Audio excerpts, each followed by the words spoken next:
One of the world's longest running refugee problems involves some of the most contested territory on earth, the West Bank and Gaza in the Middle East and the State of Israel.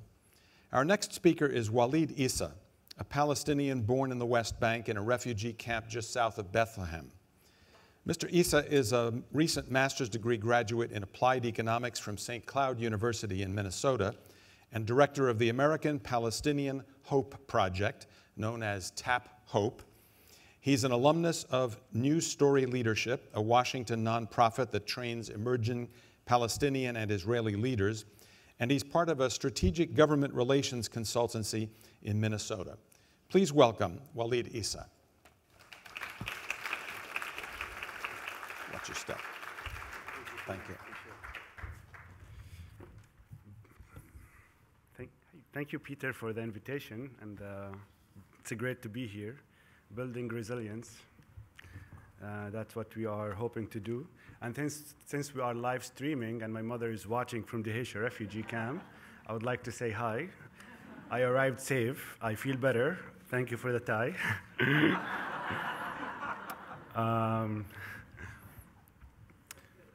My name is Walid Issa.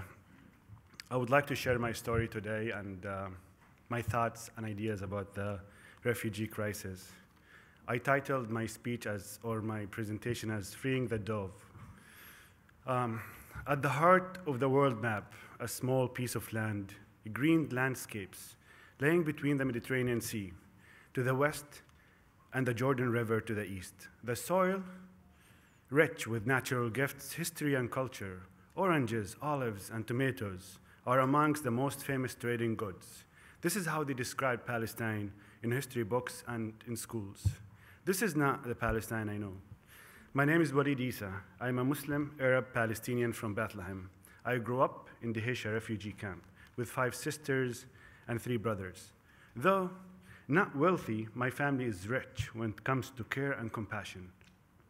I grew up in the beautiful land of Palestine. I grew up loving my identity, my history, and my culture. I can still hear the echo of my grandfather's stories about the glory of the olive trees in Palestine.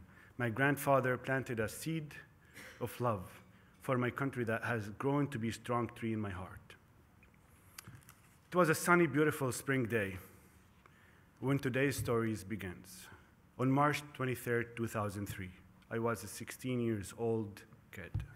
I was out with some of my friends at a coffee shop in the heart of the old city in Bethlehem. I can still remember the smell of the coffee mixed with a scent of spices in the air. I was sitting next to the door when I saw a car that I recognized coming towards the coffee shop that we were staying in. It was my school teacher's car. He and his daughter, Christina, were in it. My teacher had taught me most of my morals and values as I was growing up. I ran outside to wave and greet him. All of a sudden, a big white van swerved towards us from the other direction, putting me in the middle. 3 scary-looking men holding fully automatic guns jumped out of the van and aimed their weapons at my school teacher's car. My heart was racing. I ran back to the coffee shop. In panic, I peered out from the little window by the door. The 3 big men started showering my school teacher's car with bullets. I strained to see my teacher and his family, but the bullets had smashed through the back window, blood covering the glass. Slowly, the faces in the car started disappearing. I could not see Christina's beautiful face anymore. All I could see was blood everywhere. Before I looked, and the scary men were gone, and the street became silent. I ran out of the coffee shop to check on my teacher and his daughter, Christina. But as a 16-year-old, I could do nothing but wipe their blood with my white shirt. I cried.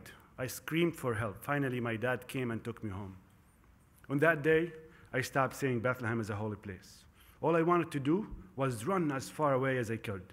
I had decided that when I grow up, I will get myself the biggest AK-47 in the world, big enough to kill those men who killed the child in me. My family, my mother, and my father tried to help me transfer all the negative energy and hate that I had planted in my heart into something that would make me appreciate life again. Through their efforts and through my school, Dar al-Kalima, I was accepted in a two-week Minnesota program called ARC for Peace. Though I thought ARC would be my last vacation. I would go to the US, I would go to Minnesota, I would even check Mall of America, but I would actually go back to my AK-47 and seek revenge. In fact, ARC was a critical point in my life. At ARC, I met with youth from Guatemala, Lithuania, and African, Caucasians, and Native Americans. Through connecting with people from different backgrounds, I learned how to appreciate humanity, value cultures, and ethnicity. At ARC, I understood how important to be open-minded and educated, to make a real difference. After the 2 weeks, I went back to Bethlehem. I finished my high school, but because of the lack of resources my family has in the refugee camp, I could not make it to college. During ARC, I met Kate and Steve Peer, who I stayed with them for 2 weeks in Minnesota. When I went back, Kate called me to ask me, where's your top 3 choices? You finished high school. What's the Harvard of the Middle East you're gonna go to? I'm not gonna go to college. Actually, I'm not planning. I don't have the resources to go to college. Kate and Steve Peer was so generous to help me get accepted into college in the United States. They hosted me at their home and accepted me as their son. My American siblings, Elena, Mark, and Garrett, pushed me to explore and helped me walk my journey in pure love and confidence. In May 2012, after I finished my school, my undergraduate school at St. Cloud, with the help of my professors and the different activities it took place on campus, I realized education includes spirit of help and involvement. That spirit was telling me that I need to make my birthplace a safer place for my nephews, my nieces, and my family. I have 17 nephews in the refugee camp overseas. I need to take part in this and help create a new, better story for the Middle East. I asked myself where to start. What should I do? I searched, I looked everywhere. I joined a New Story leadership program in Washington, D.C. that pairs Palestinians and Israelis to work and live together in Washington, D.C. Even greater than the inspiration found in every corner in Washington, D.C., from Congress to memorials, was the hospitality of the American family that I stayed with in Washington, D.C.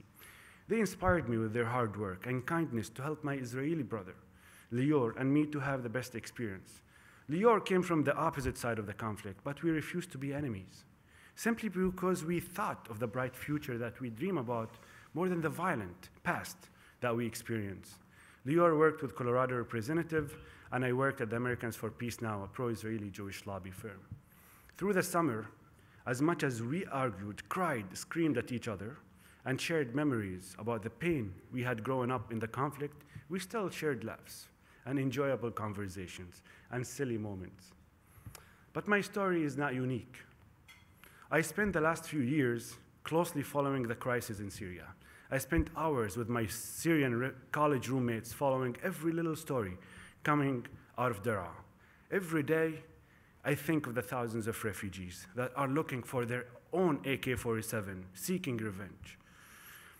Because they have not found the loving people like my American family. They could not find the Kates and Steves of the world to save them, like what happened to me. In the last year, I spent a few months volunteering with a Zatar refugee camp. Some of the refugees we are speaking of today are my friends, and my daily reminder of my life mission. In Zatar refugee camp, I met Zain, I met Maha, I met Mubarak. Zain is 9 years old. Every single time I go to a refugee camp, I ask a simple question: how do you define peace? You know, Zain, in the 9 years old, stared in my eyes and answered, "You are asking me about defining peace? Peace is the absence of fear."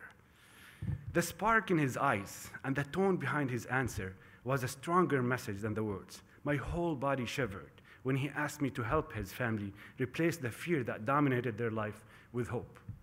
Maha, his sister, showed me her beautiful drawing that was full of colors and life, but she also shared her story escaping from Daraa. She told me about her courageous father that stood tall to stop these devils, as she called them, so she can escape and not get raped. The 17-year-old daddy's girl is passionately waiting for her hero to come home.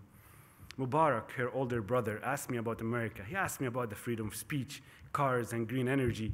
He told me about his college graduation project, the electric car he dreamed to design in his college years. Mubarak also showed me the scars on his body. He told me about motivation that was actually named hope before, the name of the bullet that's still deeply stuck in his body. Mubarak also told me about the painful truth that he hides from his sister, the picture he received from of his father tortured dead in Al-Assad jail. My friends, every day we make a decision, some based on love and some based on fear. To make a difference, we have to act, not just react. History is full of pain, injustice, and messages of fear. When a Jewish kid says never again, he means never again. When a Chicano kid asks not to be treated as a demographic threat, an outsider, to be seen as a son with hopes and dreams, he means it. When a Palestinian kid asks for a country to live in as first-class citizens, he means it. When an African-American teenager dreams, hopes, and pleads for his dreams not to be shattered in the street, he means it. When a student asks to get guns out of their classrooms, they mean it. When a Syrian kid asks to let our human values overcome our toxic nationalistic fears, he means it. How should we hear these messages? And what is our responsibility? Look, I respect my past, but I don't want to live in it. I am young enough to dream, to believe that change is possible and that fear can be defeated. My generation is capable of positive influence, and we can genuinely help. To do so, we have to love what we do, love each other, and trust one another. Our passion and love should influence us and drive us to be creative and innovative, to promote change. We can make an impact locally and change globally based on our tiny ripples of hope that comes to life from our passion and love. We should not let fear, pain, and hate drive our communications and relationships. Nelson Mandela loved his people more than he feared segregation. Martin Luther King, hopes and dreams were based on belief, love, and passion, and stronger than slavery. We must follow these examples and not fall in the trap of bubbles and demonizing echo chambers. We must strike an innovative way to construct our self-worth to be a reflection of the set of experience we accumulate through our history. Our roots, story, culture, music, relationships, and emotional intelligence should restore our ability to empathize with Zain, Hiba, and Mubarak.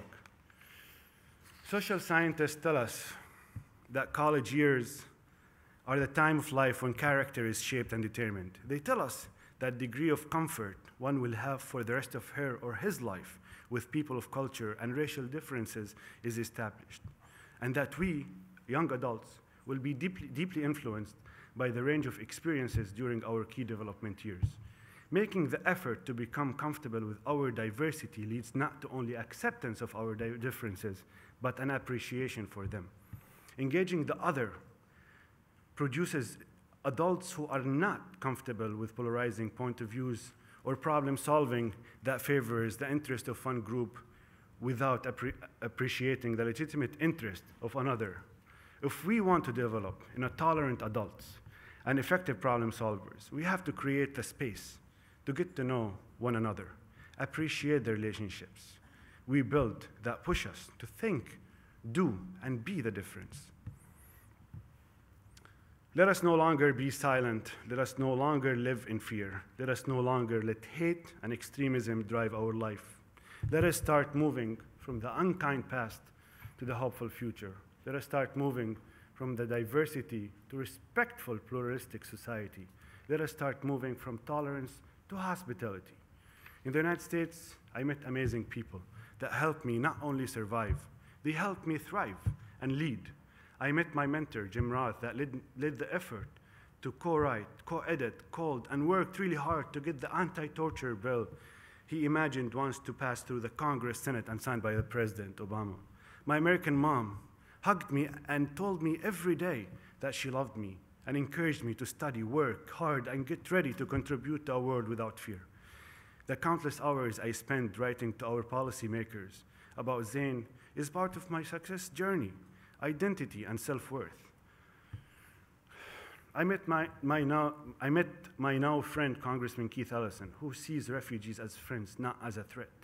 The countless hours I spent traveling to faith institutions, schools, and conferences to speak about my passion might not help me be the next CEO of Wells Fargo, but it defined my personality and honor my values. I challenge all of you today as leaders to not listen to the naysayers who will tell you that it's too big, too complicated. I'm challenging you to unleash your imagination and come up with the next idea that will contribute to end human suffering and give the opportunity, equal opportunity, to all refugees, including Zaina and Mubarak. The Palestinian poet Mahmoud Darwish wrote in one of my favorite poems, "I dream of white lilies, street of songs, a house of light. I need a kind heart, not a bullet. I need a bright day, not a mad fascist moment of triumph. I need a child to cherish a day of laughter, not a weapon of war. I came to live for rising suns, not to witness their settings." If friends, I often hear them here in America say, "Give a man a fish and he will eat for a day. Teach him how to fish and he will eat for the rest of his life." Look, refugees do not want you to teach them how to fish, and they are not asking you to give them fish. They only simply asking you to give them an opportunity to go fishing on their own.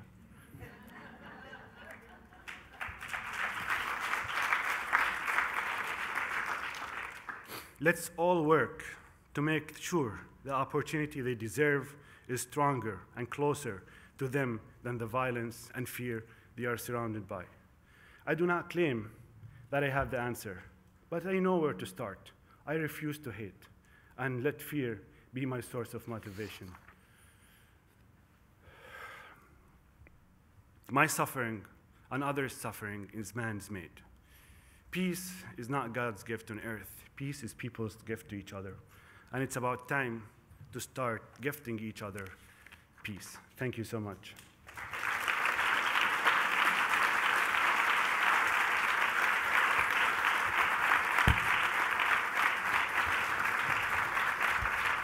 Thank you very much, Walid, for being here with us.